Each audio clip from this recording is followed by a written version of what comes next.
अंग्रेजों ने कानून बनाया था मठ मंदिर को कंट्रोल करने के लिए, आजादी के बाद कानून बनाया मठ मंदिर को लूटने के लिए, वहां का सोना लूटने के लिए, वहां का चांदी लूटने के लिए, वहां का चढ़ावा लूटने के लिए। जैसे मुंबई में सिद्धिविनायक मंदिर सरकार के कंट्रोल में है, वहीं से थोड़ी दूर के हाजी अली की दरगाह सरकार के कंट्रोल में नहीं है। वैष्णो देवी का मंदिर सरकार के कंट्रोल में है, वहीं हजरत बल की दरगाह सरकार के कंट्रोल में नहीं है। राजस्थान में देखिए पुष्कर मंदिर सरकार के कंट्रोल में है, अजमेर शरीफ की दरगाह सरकार के कंट्रोल में नहीं है। सारे के सारे। अब मठ मंदिर में जो पैसा आता है, जो वहां पे धन है, अगर वो वापस समाज को मिल जाए, राइट, 4 लाख मठ मंदिर है और एक मंदिर में अगर एक गौशाला बने तो 4 लाख नई गौशाला बन सकती है। एक मंदिर में एक गुरुकुल बने तो 4 लाख नए गुरुकुल बन सकते हैं।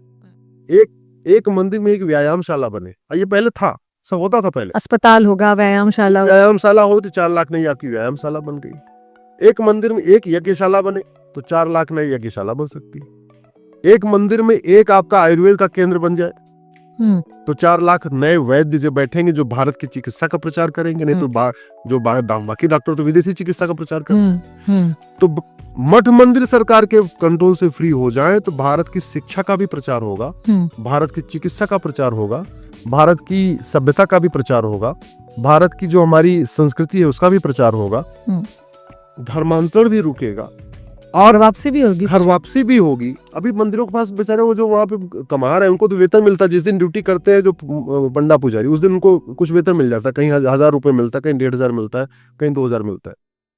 अब उतना वेतन मिलता है तो वो घर वापसी कैसे कराएंगे? अगर एक एक मंदिर में हम एक एक बारात घर बना दे तो 4 लाख नए हमारे बारात घर बन सकते हैं। 4 लाख नए बारात घर बन जाए तो कम से कम गरीब कन्याओं की शादी वहां होना शुरू हो जाएगी। कोई उनको ऑफर नहीं दे पाएगा। आज की डेट में कन्वर्ट करने का तरीका क्या है? तो पैसा ऑफर करते हैं, हॉस्पिटल ऑफर करते हैं, स्कूल ऑफर करते हैं। जब स्कूल हमारे मंदिर में ही हो गया और वो हम सारे जितने असहाय गरीब हमारे हैं सबको मुफ्त में शिक्षा मिल रही, क्यों कन्वर्ट हो? उनका मुफ्त में इलाज अगर वहीं हॉस्पिटल में शुरू हो गया, वो क्यों कन्वर्ट होंगे? उनके बच्चों की शादी विवाह की व्यवस्था वहीं हो गई, क्यों कन्वर्ट होंगे?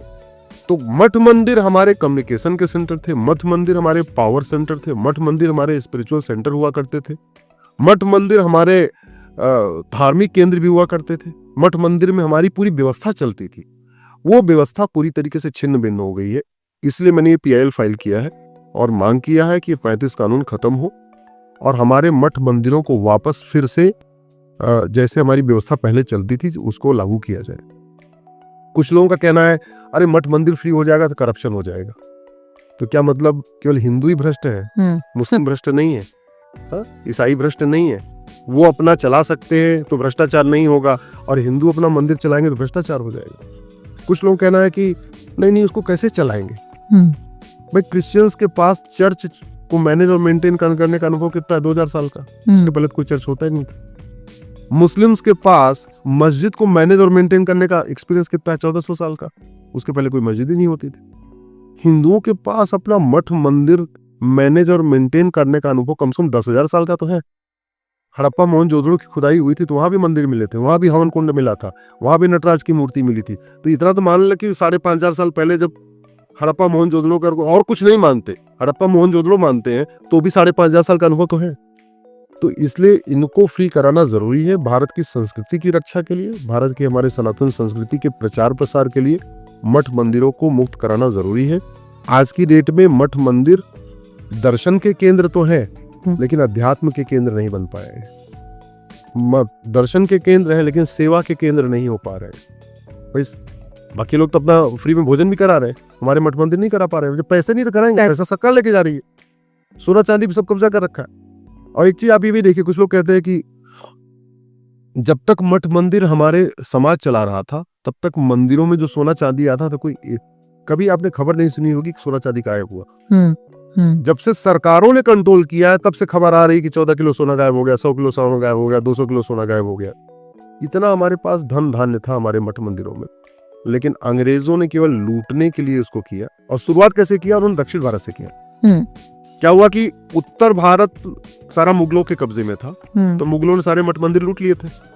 अयोध्या, काशी, मथुरा, भद्रकाली, भोजशाला, अटाला सारा मुगल लूट के ले गए। छत्रपति शिवाजी महाराज के कारण दक्षिण भारत में मुगलों का कब्जा हुआ नहीं, तो वहां के मंदिर में धन धान्य खूब पर्याप्त था।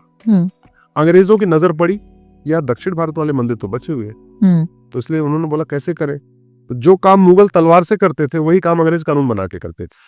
अंग्रेजों ने कानून बनाया, मठ मंदिरों को अपने कंट्रोल में ले लिया, और कंट्रोल में लिया सारा सोना चांदी वहां से खाली करवा लिया। इसलिए मैं कहता हूँ ये मठ मंदिर हमारे फ्री होने चाहिए और दोबारा हम फिर से उसी अपनी संस्कृति के लिए जैसे हमारे मठ मंदिर काम किया करते हैं उनको आगे करना चाहिए। और जिस तरह से आप आगे बढ़े हैं, आपको बहुत धन्यवाद। और मुझे लगता है कि आप और आप जैसे लोग कारण हैं जिससे अब थोड़ी जागरूकता आ रही है, जो हम भी देख सकते हैं। बहुत सारी चीज़ें ऐसी भी थी जिनके बारे में हमें भी अब जानकारी हो रही है। वो लोग जिन्हें लगता था कि हम सब जानते हैं, हम भी कुछ नहीं जानते, और अभी भी बहुत कुछ जानना बाकी है। और बहुत बहुत धन्यवाद आपके इस इंसाइटफुल सेशन के लिए। और मुझे लगता है कि अगर हम कुछ लोगों के विचार भी कुछ हद तक बदल पाएंगे तो ये चर्चा सार्थक होगी। आप लोगों से मैं आग्रह करूंगा, इस वीडियो को अधिक से अधिक शेयर करिएगा। अपने जितने भी आपके ग्रुप है, चाहे व्हाट्सएप ग्रुप हो, चाहे आप ट्विटर पे हैं, इंस्टाग्राम पे हैं, जहां पे भी शेयर करिएगा। और इस भारत को स्वतंत्र बनाने और समृद्ध बनाने की लड़ाई में आप जो सहयोग कर सकते हैं तन मन धन से वो सहयोग करिए। बहुत धन्यवाद सर, थैंक यू।